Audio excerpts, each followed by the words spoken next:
ಭರವಸೆಯೇ ಜೀವನ. ಈ ಭರವಸೆಯ ವರ್ಷದಲ್ಲಿರುವ ನಮ್ಮೆಲ್ಲರಿಗೂ ಪ್ರಭು ಕ್ರಿಸ್ತರು ಶತಮಾನಗಳ ಹಿಂದೆಯೇ ತಿಳಿಸಿದ ಸಾಮತಿಗಳು ಇಂದಿಗೂ ಸತ್ಯವಾಗಿವೆ. ಅವುಗಳಲ್ಲಿ ಒಂದನ್ನು ನಾವೀಗ ವೀಕ್ಷಿಸೋಣವೇ? ಪೂರ್ವ ತಂದೆಗೆ ಇಬ್ಬರು ಗಂಡು ಮಕ್ಕಳು, ಕಷ್ಟ ಅರಿಯದೆ ಬಡತನ ಸವಿಯದೆ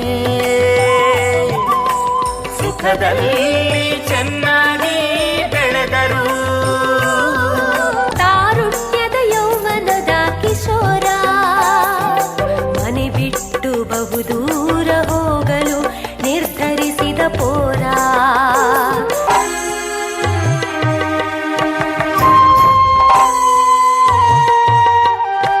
ಅಪ್ಪ ನನ್ನ ಆಸ್ತಿಯ ಪಾಲು ಕೊಡು, ನನ್ನ ಖರ್ಚಿಗೆ ನೀನು ಹಣ ನೀಡು, ನಿನ್ನ ಆಸ್ತಿಗೆ ನಾನು ಅರ್ಹನು. ಮರೆತು ಬಿಡು ನೀನು, ಮರೆತು ಬಿಡು ನನ್ನನು.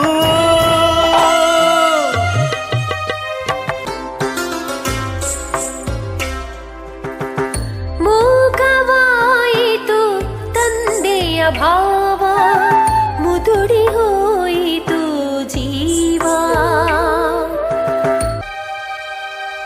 ಆಟಾಡಲು, ಉಂಡಾಡಲು, ಮಜಾ ಮಾಡಲು ದುಂದುಗಾರ ಮಗ ನುಗ್ಗಿದ್ದು ಹೋಟೆಲು, ಪಬ್ ಮತ್ತು ಕ್ಲಬ್ಬಿಗೆ. ಕಿವಿಗಪ್ಪಳಿಸುವ ಸಂಗೀತ ಅವನ ಹುಚ್ಚಿಡಿಸಿತು.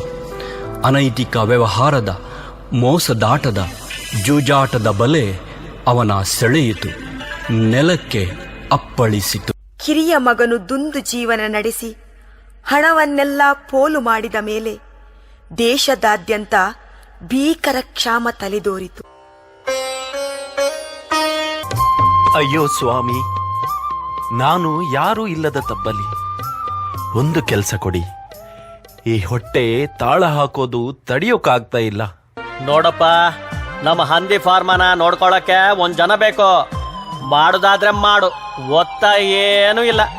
ಒಂದ್ ಹೊತ್ತು ಗಂಜಿ ಹಾಕ್ತೇನೆ ಅಷ್ಟೇ, ಸಂಬಳ ಕಾಸು ಏನು ಕೇಳಬೇಡ. ಆಯ್ತು ಸ್ವಾಮಿ, ಹಂದಿಗಳನ್ನು ನೋಡುವ ಕೆಲಸ ಮಾಡ್ತೀನಿ.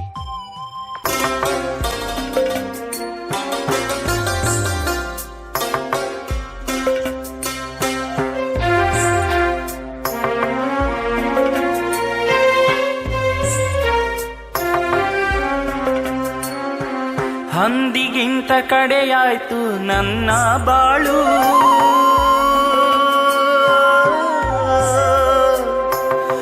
ಎಲ್ಲಿಗೆ ಹೋಗಲಿ ಯಾರಿಗೆ ಹೇಳಲಿ ನನ್ನ ಗೋಳು. ಮನೆ ಸೇರಿ ಮಲಗುವ ಆಸೆ, ಅಪ್ಪ ಅವಳ ನೋಡುವ ಆಸೆ. ನನ್ನ ಮನೆಯು ರಾಜಮಂದಿರ, ಅಪ್ಪಾಜಿ ಭಾರಿ ಸಾಹುಕಾರ. ಮನೆಯಲ್ಲಿ ಬೆಣ್ಣೆ ಹಾಲು ತುಪ್ಪ ಎಲ್ಲ ಇದೆ, ಕೂಲಿಯಾಳಿಗೂ ಉಂಡು ತಿಂದು ತೇಗುವಷ್ಟು ಕವಳವಿದೆ. ಹೋಗುವೆ, ಎದ್ದು ಹೋಗುವೆ, ಅಪ್ಪಾಜಿ ಮನೆಯನ್ನು ಸೇರುವೆ. ಯೌವನದ ಮಜಲುಗಳ ಕತ್ತಲೆ ನನ್ನ ಕಣ್ಣುಗಳನ್ನು ಕವಿದವು.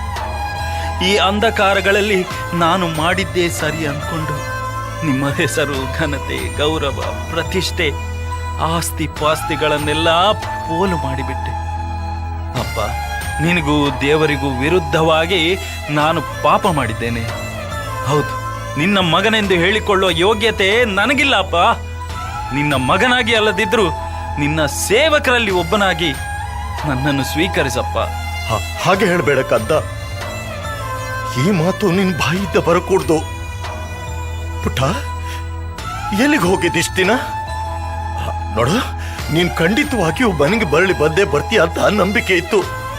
ನೀನಿಲ್ಲದ ಮನೆ ಇದು ಮನೆ ಅಲ್ಲಪ್ಪ, ಮನೆ ಅಲ್ಲ, ಹಾಳೂರ ಸಂತೆ. ಸತ್ಯ, ಕೊನೆಗೂ ಆ ದೇವರು ನಮ್ಗೆ ಕಣ್ಣು ತೆರೆದು ಬಿಟ್ಟ. ನೋಡ, ಈಗಲೂ ಕಾಲ ಮಿಂಚಿಲ್ಲ.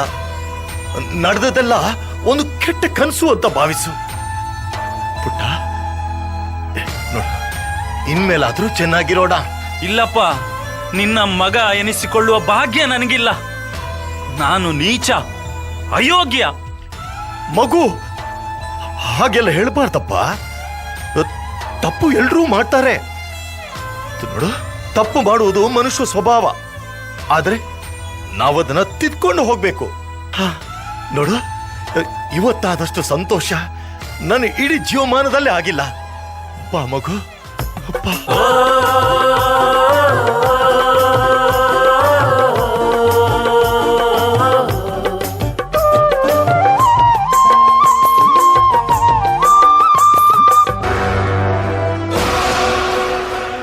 ಎಲೆ ಸೇವಕೆ, ಇದೇನಿದು? ಇದ್ದಕ್ಕಿದ್ದಂತೆ ಮನೆಯಲ್ಲಿ ಸಂಭ್ರಮ, ಸಡಗರ, ಸಂಗೀತ, ಹಾಡು. ಏನು ವಿಶೇಷ? ಮನೆ ಮಗನ ಅರಿವಿಗೆ ಬಾರದೆ ಮನೆಯಲ್ಲಿ ಆಚರಣೆಯೇ? ಸಂಭ್ರಮ ಉಚಿತವೇ ಸ್ವಾಮಿ. ಇಂದು ನಿಮ್ಮ ತಮ್ಮ ಮರಳಿ ಮನೆಗೆ ಬಂದಿದ್ದಾರೆ. ಅವರು ಮರಳಿ ಸುರಕ್ಷಿತವಾಗಿ ಮನೆಗೆ ಬಂದದ್ದಕ್ಕಾಗಿ ನಿಮ್ಮ ತಂದೆ ಕೊಬ್ಬಿಸಿದ ಕುರಿಯನ್ನು ಕೊಯ್ಸಿದ್ದಾರೆ. ಗದ್ದ, ಯಾವಾಗ ಬಂದೆ? ಅಯ್ಯೋ, ಹೊರಗೆ ಯಾಕೆ ನಿಂತಿರುವೆ? ಒಳಗ್ ಬಾ. ನೋಡ, ಮನೆ ಬೆಳಕಿನಿಂದ ತುಂಬಿದೆ. ಸತ್ತ ನಿನ್ನ ತಮ್ಮ ಜೀವಂತವಾಗಿ ಬಂದಿದ್ದಾನೆ. ಬಾ, ನೀನು ಬಾ, ಜೊತೆಗೂಡಿ ಸಂತೋಷದಿಂದ ಸಂಭ್ರಮಿಸೋಣ. ಛೀ! ಸತ್ತ ನಿನ್ನ ಮಗ ಜೀವಂತವಾಗಿ ಬಂದಿದ್ದಾನೆ.